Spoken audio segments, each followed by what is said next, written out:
And that is 6 p.m. Good evening, everyone. We really appreciate you joining us all tonight for the virtual meeting and Q&A for the I-15 Spanish Fork Interchange Environmental Assessment. I'm Gray Thomas, a member of the public involvement team for the study, and I will be moderating the meeting this evening along with several other members of the public involvement group. Now, before we begin, here is a list of the study team members. As you look through the list, you'll be hearing mostly from Darren Bunker, the project manager for the study, and Naomi Keeson from the environmental manager for the study. Now, before we dive in, here is a brief list of what you can expect from the meeting this evening. We will start with a virtual presentation followed by a Q&A. This meeting is being recorded, and the recording of the meeting will be placed on the study website at a later date. If you are having difficulty seeing the graphics, the presentation will be available on the study website for your review, as well as the display boards that will be on display for Wednesday's open house at Spanish Fork Library. We ask that all questions and comments be respectful and follow the UDOT Policy Participant Code of Conduct, which is posted in the chat on page 12. We may remove comments found unacceptable under this policy. We have a virtual meeting participant guide that provides details on how to participate. A link to this guide is also provided in the chat. When the presentation is complete, we will start to answer questions in the order that they are received. And if we run out of time to cover all of the questions asked, you can submit your question as a public comment on the project website or through other public comment methods. Thank you for your patience in allowing me to walk through the logistical details. Now I'm going to turn the time over to the project manager for the study, Darren Bunker, and who will give everyone an overview of the project. Well, welcome everybody, and I do appreciate you taking time out of your busy schedules to be with us this evening as we present our findings from this environmental assessment. In fulfilling UDOT's mission, which is to keep UDOT moving, we have evaluated the transportation needs in Spanish Fork area, including a potential for a new interchange on I-15. We prepared this environmental assessment, which is a type of a NEPA study. NEPA stands for the National Environmental Policy Act. This is a law that requires federal agencies to consider public input and evaluate potential impacts before they make any decisions. We are required to follow the NEPA process because a change in access to I-15 qualifies as a federal action. It also enables us to receive federal funding in the future. The Federal Highway Administration has assigned responsibilities under NEPA to UDOT. As such, UDOT is a decision maker for the EA. At the start of this process, we established a purpose and need for the study and a potential project. The purpose is what drives the environmental process because it lays the foundation for the types of improvements to be developed and analyzed. The needs are the conditions that demonstrate the reason or need to take an action. In identifying the purpose and need for this project, we came up with 3 criteria. The first one was to improve regional mobility by providing better access to I-15 for commuters in Spanish Fork and the surrounding areas. Think of this regional mobility, these access points, as the 2 interchanges on each side of Spanish Fork.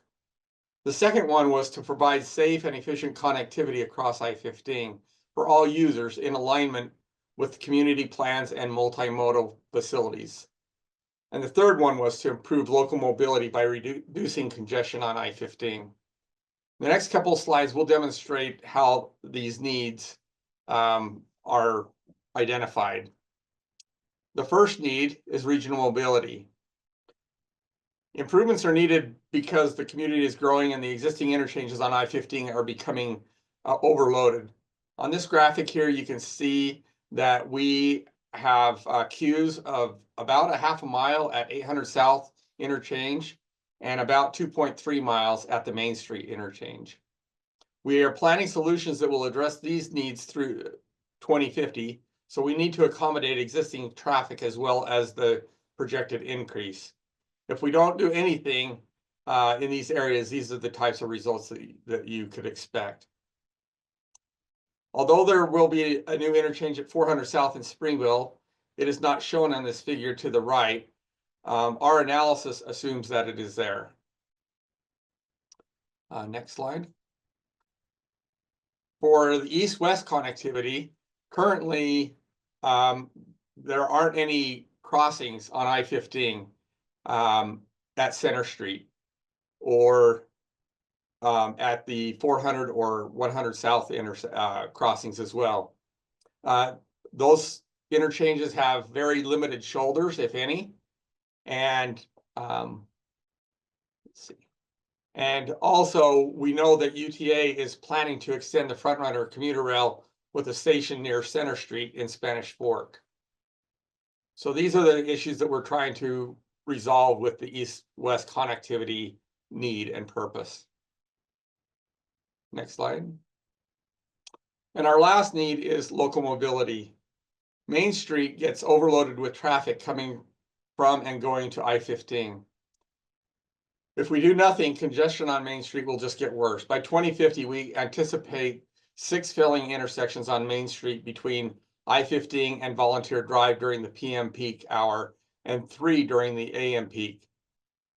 During the AM peak, there would be nearly continuous northbound queues of vehicles from 800 north to about 3,500 feet beyond Volunteer Drive to the south. Now we're going to turn the time over to Naomi to explain the process that we went through and the action items that we came up with. Thanks, Darren.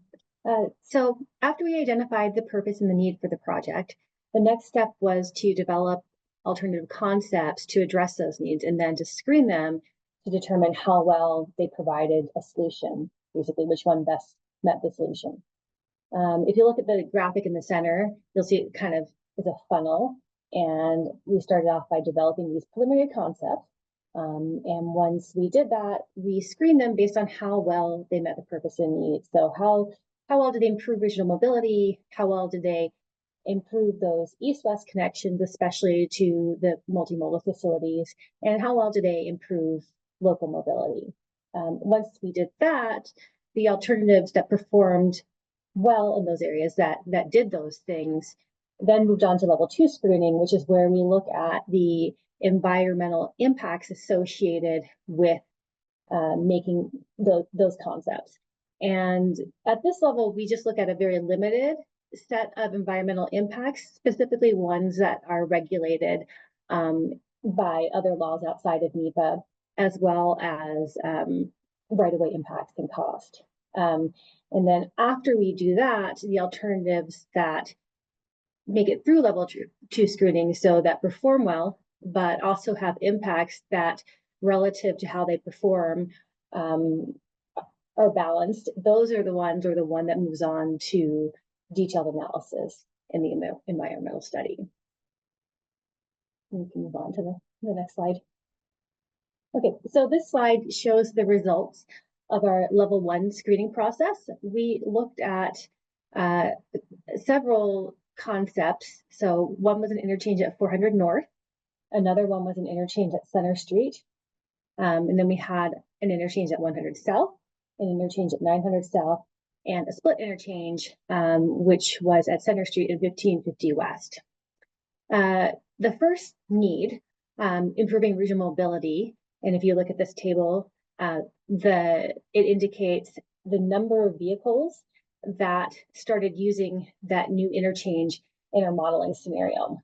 And so you can see 400 North had the lowest number of vehicles that moved to using the new interchange. So it performed the worst. That's why it's colored in red or light red.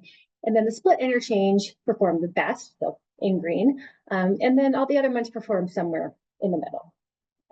The next need, those east-west connections, especially to the planned Frontrunner station and to some of the ends of the trail system. The 400 North interchange also did not perform well in that area. It didn't really provide that east-west connection. The Center Exchange Interstreet did improve that east-west connection, as did the 100 South interchange. And the 900 South interchange also didn't do a good job of facilitating that east-west connection. Split interchange did, so that's also in green. And so then we moved on to our last need. How well did things improve local mobility? So essentially, how many cars less were there on Main Street because we built this interchange? Because we're looking at essentially how many cars were pulled away from using Main Street by this interchange. And we see that 400 North interchange did okay there. Center Street interchange did a little better. 100 South did a little worse. 900 South did very poorly. And the split interchange performed very well.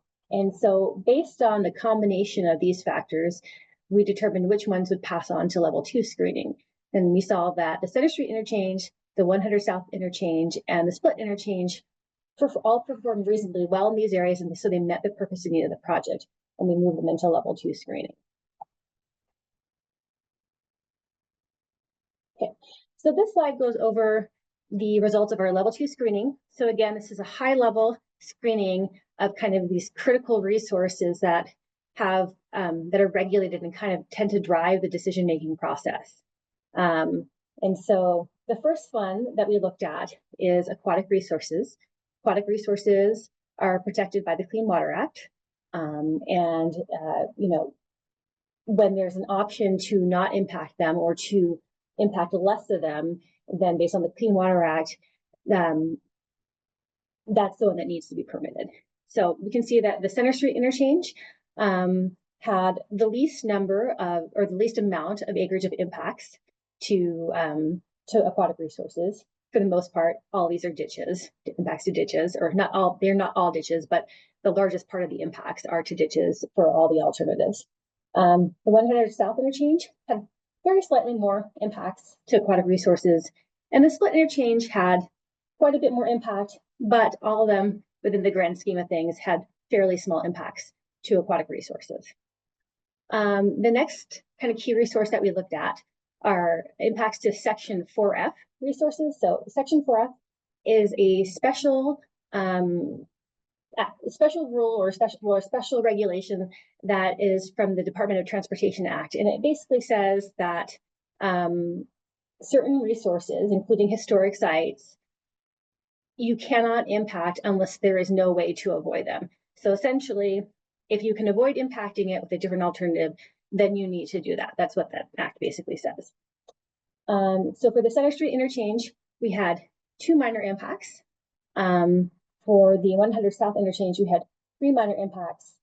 And for the split interchange, we had 1 building that would have had to be demolished and 3 minor impacts. So essentially, right there, we see that the split interchange does not meet the requirements of Section 4F of the Historic Preservation Act, of the Department of Transportation Act, because we have alternatives that meet the purpose and need that don't have that higher impact. They don't demolish buildings.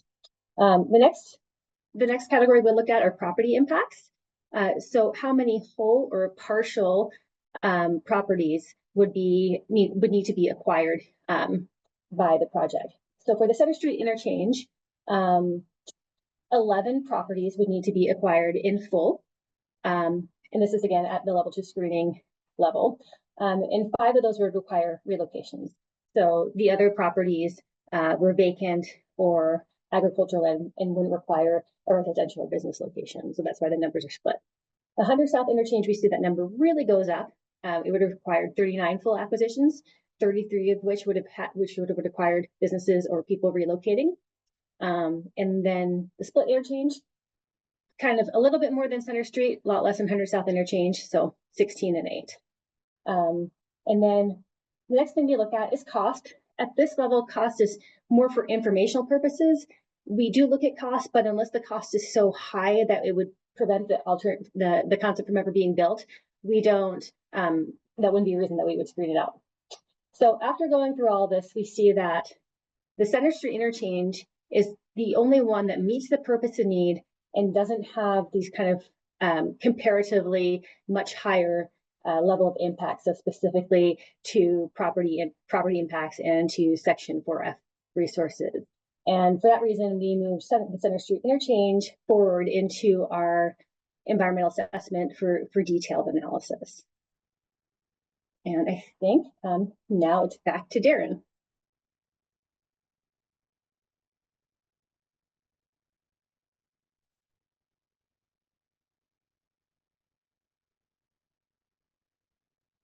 Hey, Darren, I think you're still muted. There we go. Now you can hear me, right? You can hear me now? Okay. Sorry about that. So as Naomi mentioned, we brought forward the Center Street option to do a detailed analysis on. And as we went through this analysis, we found that there were certain things that we would address with this option. In terms of, let's see, the overview of this option includes that the rail would need to be moved to the west to make space for the interchange. I-15 would be lowered to match the rail elevation at Center Street. Center Street would be extended over I-15 with a single point urban interchange. You'll often hear that referred to as a SPUI. And we would include sidewalks and crosswalks on that Center Street overpass. We would also create a multi-use trail on the south side of Center Street that would go down to 100 South underneath the freeway and then head northwest, gaining elevation to cross over the rail at Center Street. It would then descend to the ground level, providing a trail connection to the planned front runner station.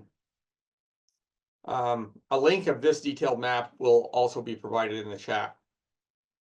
When we analyzed the Center Street interchange, we found that this concept would provide several benefits compared to the no action option. In terms of regional mobility, the Center Street interchange would improve the performance of the adjacent interchanges of Main Street and 8000 South with one exception. The 8000 South interchange would still fail during the AM peak in 2050 due to congestion on I-15. Adding capacity to I-15 is needed in order to address this problem, which is actually beyond the scope of this study. This option also reduces the PM peak hour vehicle queue length at the southbound I-15 off-ramp for 8000 South from 0.4 of a mile to 1/10 of a mile. It also reduces the PM peak hour vehicle queue at the southbound I-15 ramp for Main Street from about 2.3 miles to 0.2 of a mile, which would eliminate the backing on I-15, on mainline I-15. Now, obviously, that's critical because we don't want vehicles stopping on mainline I-15 when the rest of the traffic's going 70 miles an hour. In terms of east-west connectivity, the Center Street interchange would provide sidewalks and crosswalks through the SPUI at Center Street.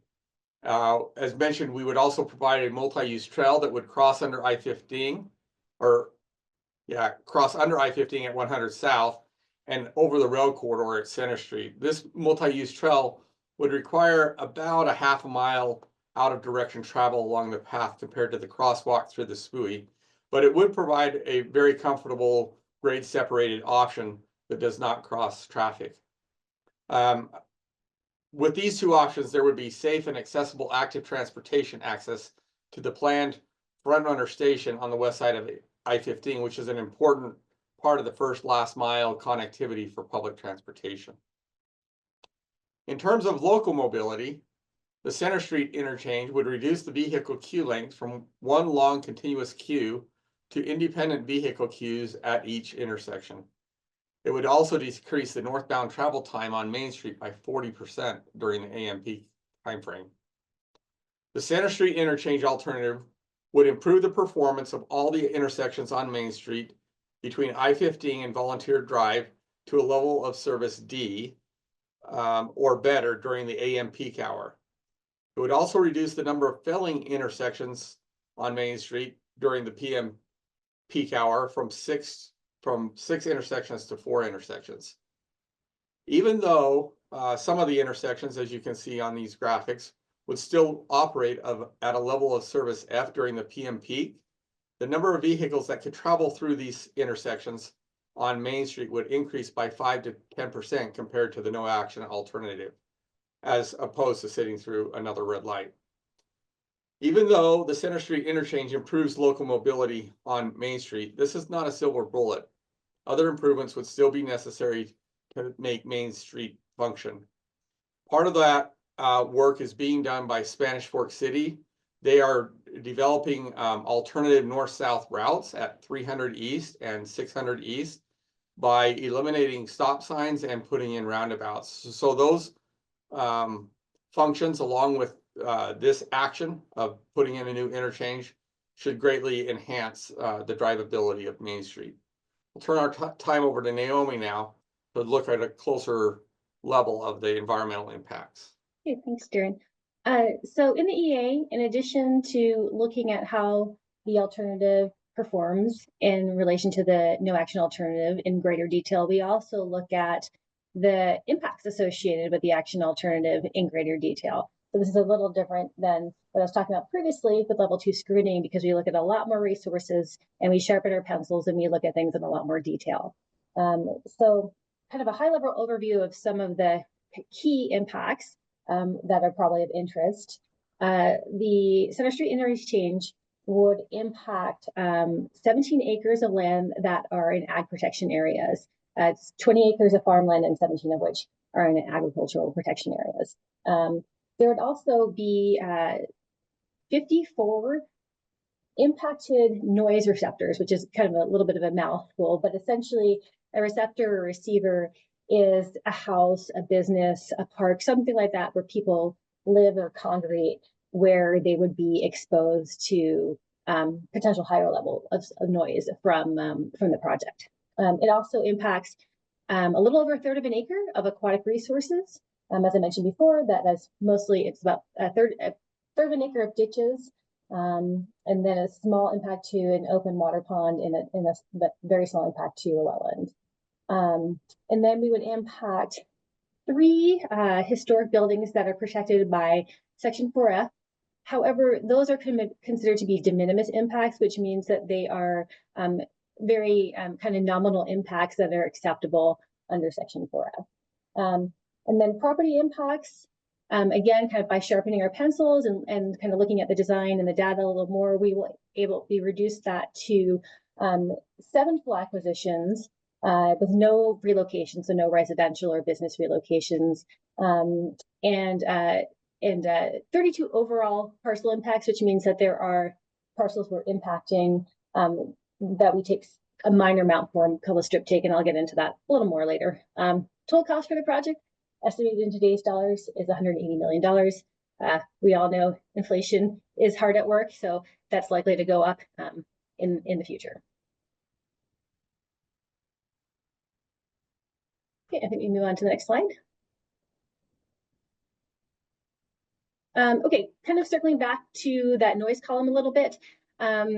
So UDOT has a noise policy. It's based on the federal regulation. Noise effects are regulated federally. And we look at who's impacted, and then we model whether or not we built a wall and how high of a wall, if it would reduce the amount of noise that they're being exposed to. And if we can reduce the amount of noise enough based on UDOT's noise policy, and if you're interested in it, it is online, then we would recommend the noise wall for balloting. So essentially we looked at 7 walls and we said, okay, are these walls going to produce enough of a reduction in noise that it makes sense to build them? And of those 7, 3 did do that. And then 1 is already there, and so we're going to replace it. When we say recommended, so noise walls, people get to vote on noise walls. So if you're going to receive a benefit from the noise wall, you get to vote on whether or not you want it. And so that is part of why we say recommended, because down the road when this goes to construction, before that happens, those people who benefit from the wall will receive a ballot and they'll be allowed to vote on whether or not they want it. So next slide. Okay, talking about right-of-way a little more. So I mentioned that we were able to avoid any residential or commercial relocations. We still would need to acquire 7 parcels in full. If you look at this figure, those are indicated in the kind of red hashing, primarily on the east side of the proposed Center Street interchange. And then we have 32 partial acquisitions, and those are indicated in blue. So that means that we would take some of that parcel. However, in our analysis, they would still be able to function as they do primarily today. And then the potential full acquisition is a parcel where we're not certain, and some of that depends on the property owner, whether or not that parcel would still be able to function and serve the purpose that it does today. So those are kind of question marks. Just as a side note, for those of you who are interested at our in-person public hearing, we will have folks from our right division there to talk to folks who have more questions about right-of-way impacts. All right, next slide. Okay, so this is just an overview of where we've been and where we are now, what's ahead of us. So we kind of did a brief overview of the whole purpose and need, alternative screening process, and up to where we are today, which is the EA is available for your review. We're going through this public hearing process and taking comments. So what's next? We take the comments that we've received from the public. We will talk a little bit more about that and how we use the comments. But then we respond to those comments and we use them to help us finalize our decision. And we plan on publishing a decision in spring 2025. Essentially, the decision is, are we going to pick an action alternative, the Center Street interchange, or are we going to pick the no action alternative, so not doing anything? And the rationale behind that. So we anticipate that will happen in spring of 2025. All right, and then I'll pass it off to Bree. Everybody again for joining us tonight. I'll be quick because I know we want to get right down to the Q&A portion, but I just wanted to talk a little bit about the public comment period, which we're in currently. So the comments that we get from you all are an important part of the study because they definitely help us better understand the needs and concerns like within the community. And so comments that are made during our comment period, which opened on November 25th and is closing on January 3rd, are considered formal comments. So basically what that means is that these comments are the ones that are going to be included in our decision document and responded to. And so for this particular comment period, we're asking everyone to focus their comments on the alternatives and the analysis of the potential environmental impacts of the Center Street interchange, the preferred alternative that we were just walking through. And Gray, if you could give me a hand with a couple of clicks there.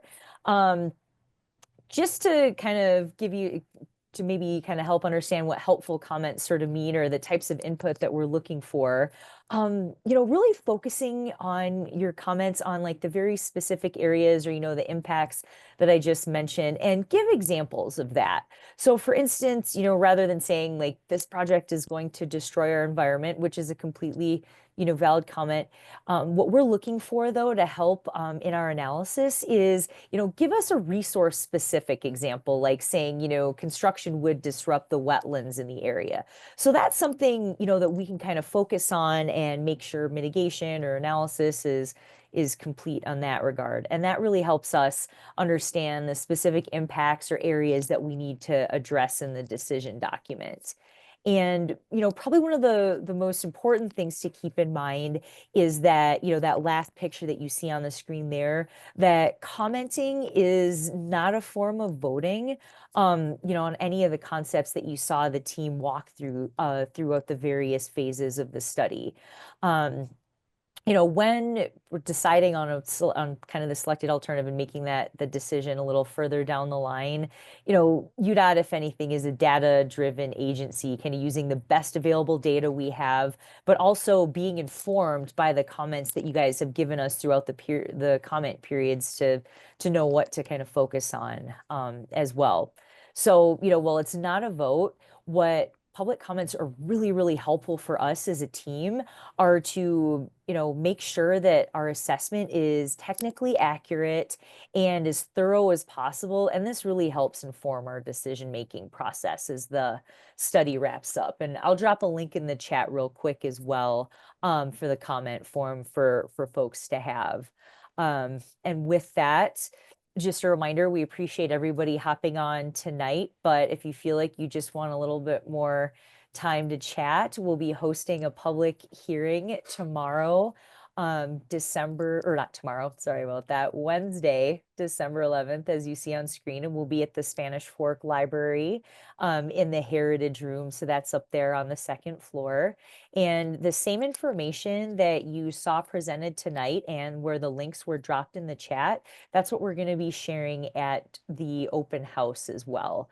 And so the in-person hearing, it's going to have that open house type of format. The photo you see on screen is actually the last public meeting we had during our scoping period last year. So just kind of a, come walk in self-guided tour where we'll have members of the team available to help answer questions. And for those of you that would like to make your formal comments at the in-person meeting, we are going to have a court reporter available to take those comments.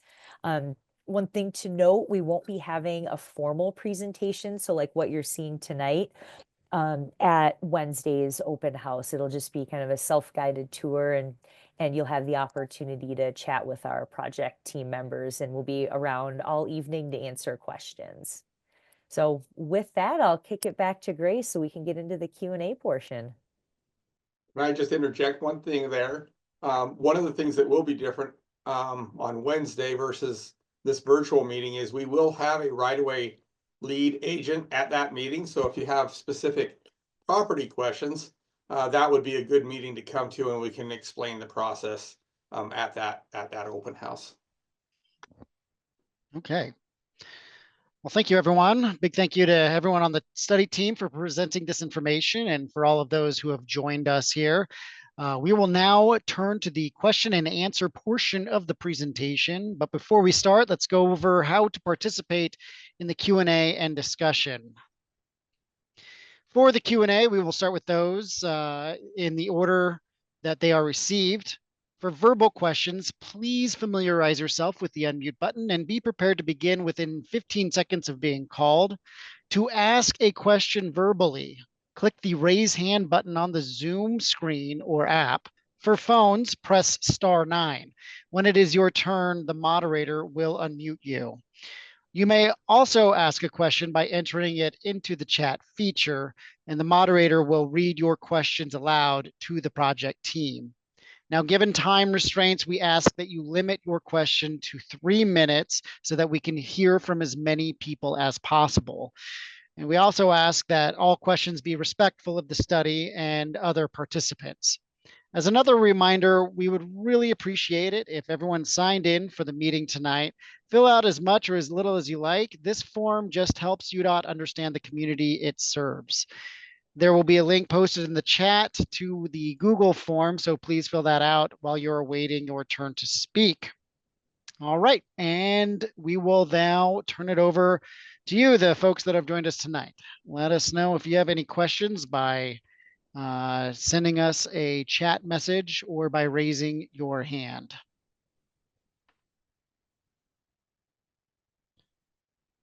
We have a good half an hour here. Looks like we got one. Let's see here. Okay, it looks like Rex Larson has a question.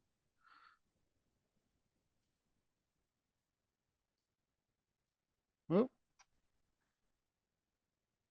All right, my apologies, Rex. Let's see. Ask to unmute. Now? You are good to go, Rex. Sorry about that. Thank you. Technology is great. Two questions with comment. One of your major concerns that I heard Naomi mention was wetlands consideration on our property west of I-15. As the rail line is expanded to the west, it will totally cover up the wetlands that is currently existing and has water in it year round. That's a concern environmentally. The second point or question maybe is directed at Darren, as I've been able to participate as a stakeholder representing agriculture. 100 South is a major agricultural artery. Farmers and ranchers from Benjamin, Lakeshore, Leland use that artery back and forth to travel to Intermountain Farmers, Leland Milling Company, and other agricultural businesses. I don't see anything on the proposed plan that addresses the way that we can get back and forth with our farm equipment, and even how we can get to Spanish Fork easily. So I guess I'll throw that out to both of you. Okay. Yeah, thanks, Rex. We appreciate your time on the stakeholder working group. Well, I know that was a little bit of extra effort for you to participate in that group, so we really appreciate that. In our current plan for 100 South, we are keeping 100 South open across the railroad track. So just how you travel on that corridor today, you would be able to continue going across there. We do not know what the UTA frontrunner station is going to do. That is a separate environmental process, and that kind of goes along with your other comment about the wetlands. The wetlands that we provided as being impacted today are only those that are impacted by the interchange project. And so you will be getting additional information about other impacts, environmental impacts from the frontrunner team. And so I don't know if that answered your question fully, but for now, we're planning on 100 South being open for you. Oh, I'm sorry, Rex, you're on mute here. Give me just a moment. Gosh, where did you go? Rex. Try that. All right, there you are. Okay, I appreciate that input, Darren. Again, as I've talked to several, well, about 20 farmers and ranchers that I'm personally acquainted with, it's a major impact to not be able to go through there with our equipment. I can see my self-propelled combine with a 16-foot swath that it takes up just to get down the road, trying to navigate over Center Street interchange. It just doesn't seem like an option that would be very good. So are you able to get through the 100 South underpass barely now? Barely? Yeah. Okay. Barely. But you are able to navigate that currently? Yeah, so Okay. far we are. If it got any narrower, then we would not. Okay. All right. Appreciate Looks like- you keeping it open. All right, thank you, Rex. Looks like we have a question coming in from a phone number with the last three digits, 361. Give me just a moment here.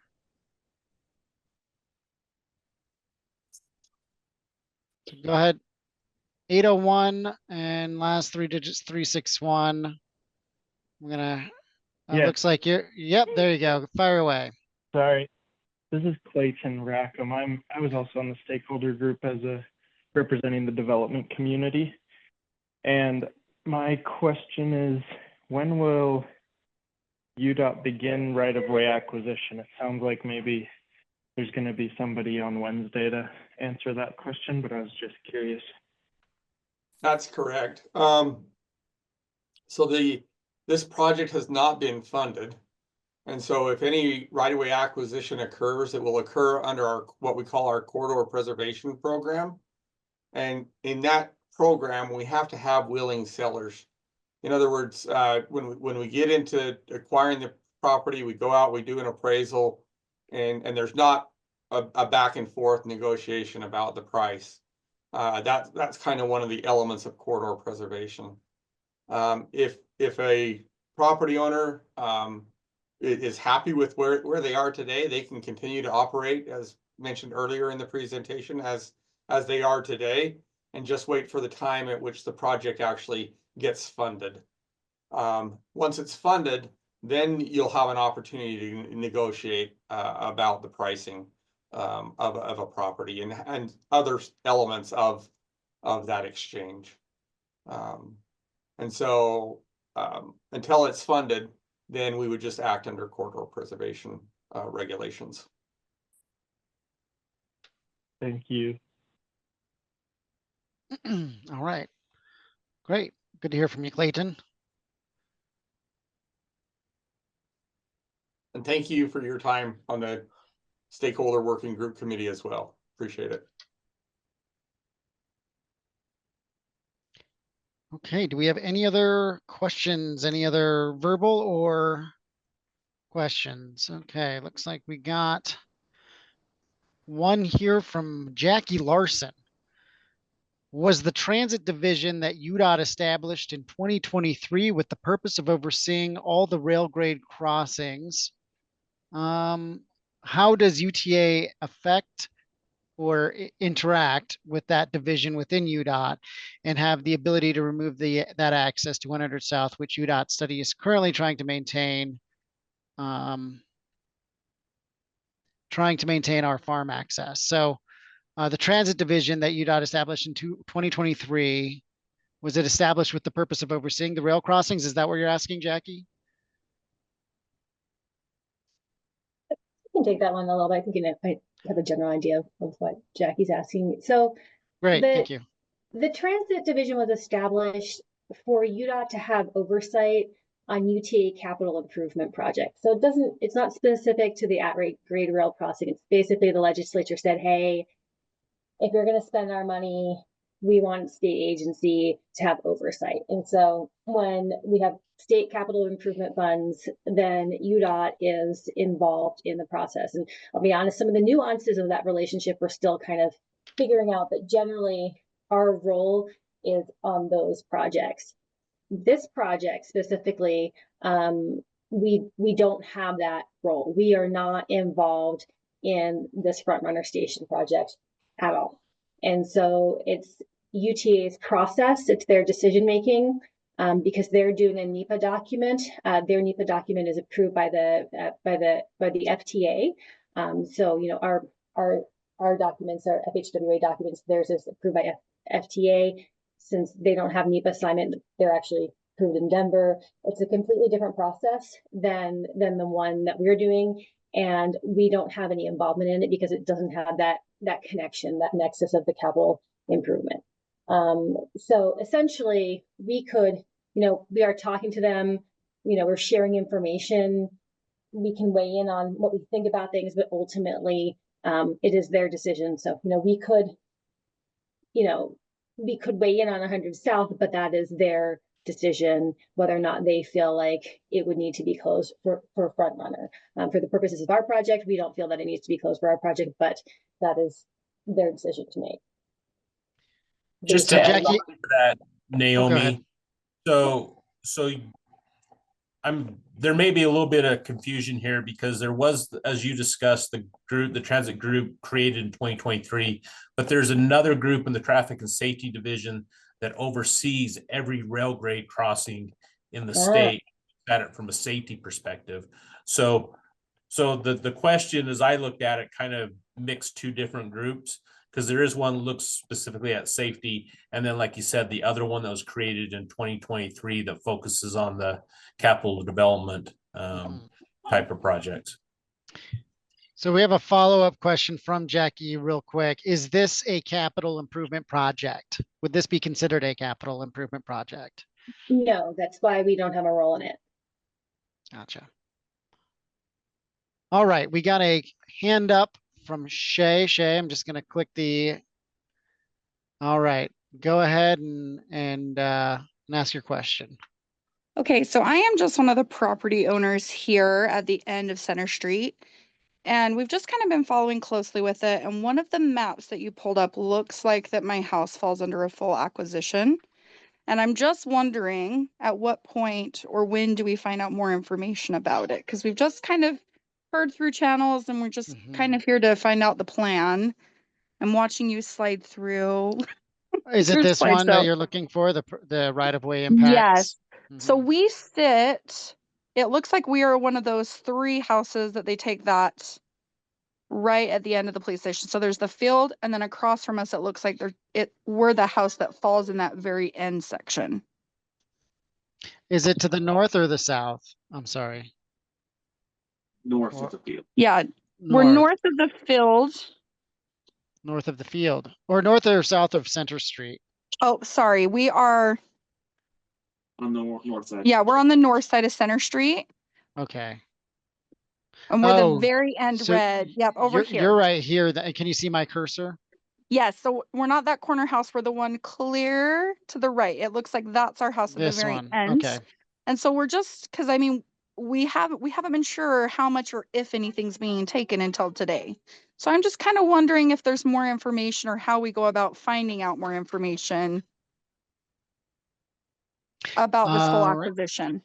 Sure thing. Darren, would you like to talk to that? Speak to that? Yeah, are you available to come on Wednesday?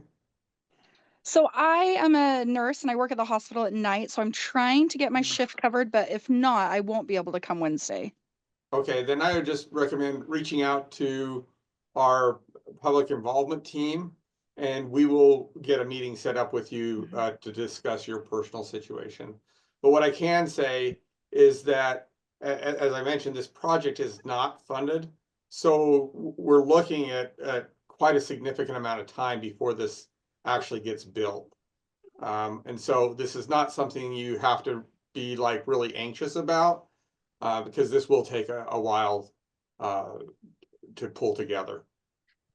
And could I Okay. add one thing? Sure. This is Andrea Clayton with the consultant team.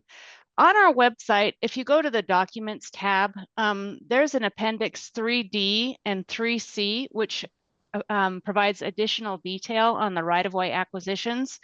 So it's got a little bit more of a detailed map, and it goes by parcel, and it describes the number of acres that would need to be acquired. So even if you can't make it on Wednesday, there is some additional information in those appendices, 3C and 3D. And again, following up with our team is great. And how do we follow up with your team? Oh, let me just go to the. Can I jump in Oh. really quick? I'm Yeah. dropping links in the chat for the impact tables as well. So there is, so you could, so everybody will have the opportunity to see what the impacts are, and also there should be some figures attached with that. Right. And Shay, this is on the screen here. This is some of the ways you can get in touch with the public involvement team. Yeah, you can email us at I-15 Spanish Fork Study at utah.gov. You can call us and leave a voicemail, and we'll get back to you at 385-999-7771. I don't recommend writing a letter for that question, but it is there for you if you want to send us a postcard. Perfect. And there's also a link in the chat that goes to everything that you see on screen here too. Okay, perfect. That is awesome. Thank you so much for doing that. Absolutely. Thank you, Shay, for your question.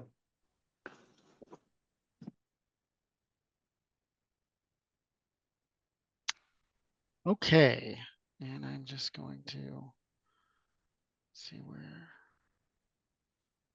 All right, looks like we got a question here from Mike Mendenhall. Mike Mendenhall, go ahead and unmute if you could and ask your question, please. No question, just it was kind of answered there by the timeline of Darren and others about this not being funded yet.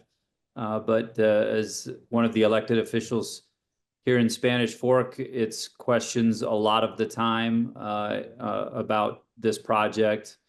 And I just appreciate UDOT and looking ahead to South Utah County. Spanish Fork geographically sits in a place that has a lot of through traffic from many communities south of us and around us.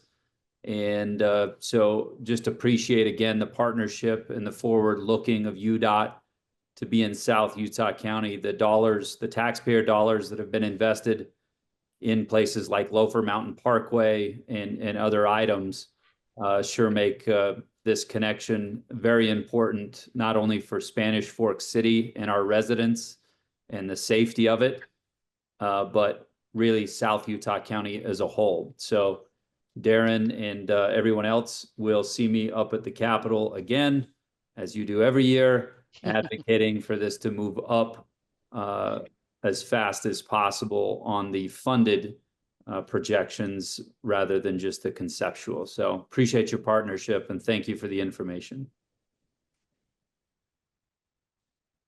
Thank you, Mike. We appreciate you joining us. Okay.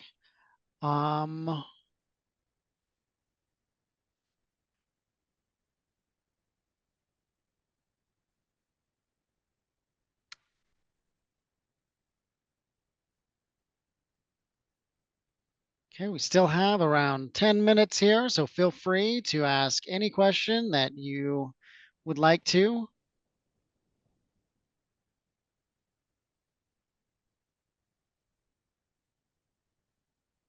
We are.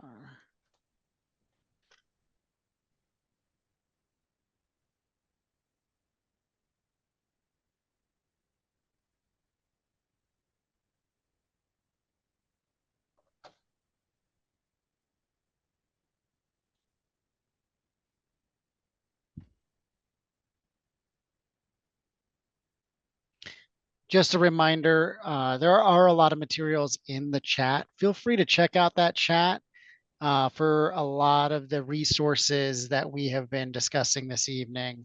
And you can see a full detailed version of the EA on our website, and as well as a high-level summary on the website as well. We also have printed copies of the study in the Spanish Fork Library, I believe. We also have them here at the Region 3 office. Just as you come in the doors, there's a small little table, and we have a hard copy there. And Gray, remind me if we have hard copies distributed elsewhere. So we have hard copies at the UDOT complex here in Region 2, and we also have a hard copy at the Region 3 facility for UDOT. That's kind of near Orem, and the Spanish Fork Library has hard copies. I think we left a copy at the Utah County Commission building in Provo. Oh, that's right. Yeah, and so I will be bringing also be bringing a copy on Wednesday evening.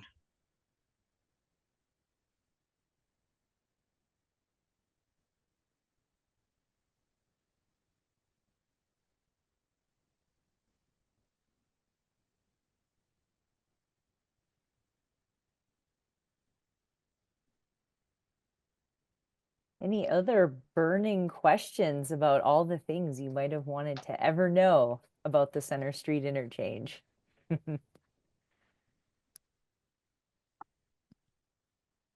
Oh.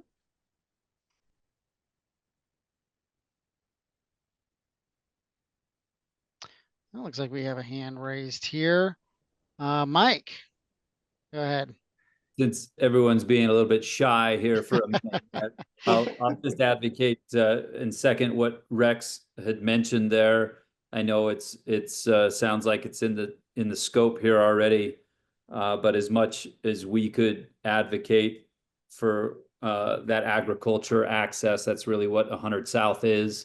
It's super important to landowners. It's important to both ways of our residents getting out to the west side of I-15, and Rex probably saying a few choice words to those people that like to drive their cars out that way as he's trying to dodge them with his farming equipment coming this way. But not only are they farming on both sides of the interchange there and plan on doing it for years and years to come, but it is really one of those circumstances where IFA and Leland Mills and where they get a lot of their product, where they take a lot of their product, does need to get across the interstate, and flying over is pretty tough there. So just as the city official advocating for that 100 South to make sure it's done correctly and done right is important for those landowners, but also super important for the identity of the city that it's in. Thank you, Mike. We do have a question coming in from Nicole Dale. With this proposal, does 100 South stay a high load route, or have alternatives been identified?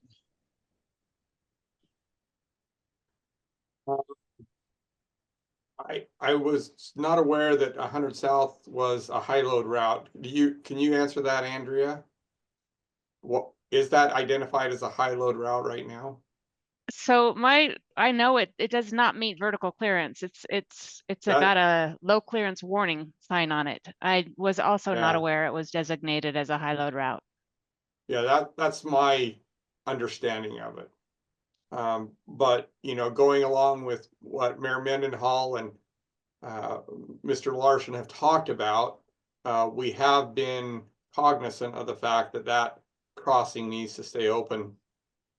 Since we have a little bit of time here, I may mention that, you know, UTA and some of the rail divisions, one of the things that they're looking at is safety of at-grade crossings.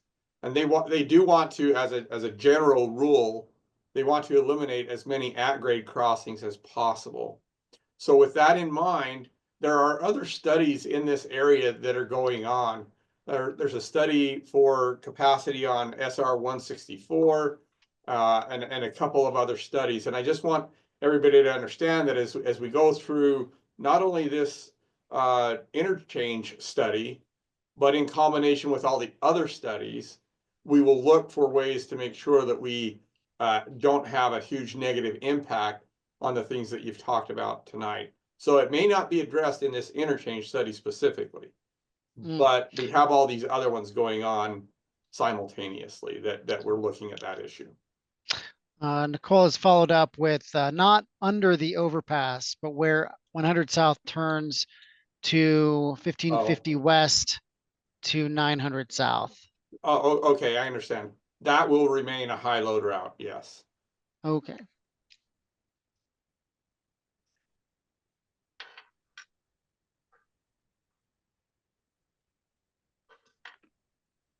Okay, 3 minutes left. That's just enough time for somebody to ask a question.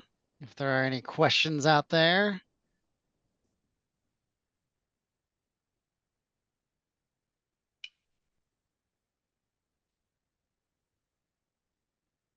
And while we're waiting for more questions to come in, I just wanted to also kind of point out on the materials and documents tab of our website, if folks are curious, you know, as we were going through the presentation, we had, you know, just kind of at a high level, the summary of all the impacts analysis and some kind of key resources to focus on. But there are, gosh, a lot of appendices that go all the way up to the letter K, I believe.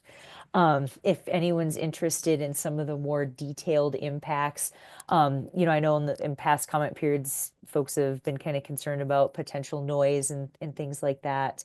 So we've got all of the very detailed impacts as part of that. They are quite large documents though, so it's a little, you may need to look at them one by one. We don't have a giant master one as we were kind of learning. It was sort of breaking people's internet connections a little bit. But if all of the information you saw today was kind of at a high level summary, but if anybody wants to get down into it and take a look at some of those things, we're happy to chat about them in greater detail at the other meeting as well.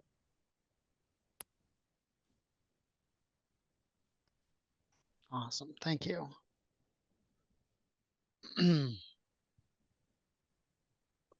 Again, thank you everybody for participating this evening.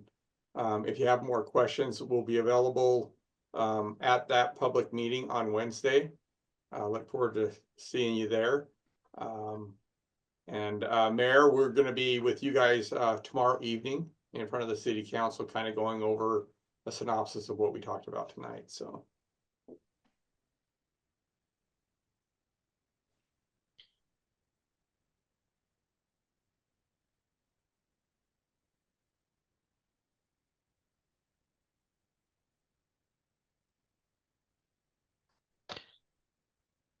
Okay. So as Darren mentioned, there is a public hearing on Wednesday. Sabrina is asking a question really quick. Just tuned in, unfortunately. And as a reminder, if you're just tuning in and you missed the presentation, we will provide a video of this on our study website. But it says, why is this being proposed before 1600 South Interchange Springville is completed, also within a residential community? Thanks. So Sabrina, thank you for your question. And I don't know if your question is goes towards the need of another interchange, and to kind of see what that other interchange does before we propose another one. But our analysis here for this Center Street interchange did look at that interchange already being built and functioning in terms of the traffic flow. So we have taken into consideration the analytical values of traffic passing through the 1600 South interchange in our analysis. So we have considered that, and it still shows that the Center Street interchange is needed and can provide some benefits to the community. Okay. All right, that is our time this evening. Thank you everyone for joining us. Just as a reminder, again, we do have an upcoming public hearing that is on Wednesday, December 11th from 5:30 to 7:30. We will have the same materials that we had this evening will be presented on information boards at the public hearing on the second floor of the Spanish Fork Library at 80 South Main Street in Spanish Fork. So please come and talk to the study experts. If you have any questions, comments, concerns, you are able to provide a verbal public comment with the court reporter. We'll also have comment forms on hand for you to leave a public comment. There are several other ways to leave a public comment. You can go to our website here at udotinput.utah.gov/I-15 Spanish Fork Study, or you can email the project website at I-15 or project team at I-15 Spanish Fork Study at utah.gov. Give us a voicemail at 385-999-7771, or you can send us a postcard or a handwritten letter. Again, thank you for joining us this evening and tuning into this broadcast. If you were not able to hear this broadcast, we will be posting the video of this within the next few days. If your questions did not get answered tonight, please make sure and submit that question as a comment through one of the other channels so that we can review and address that question and comment along with all the other questions and comments. All right.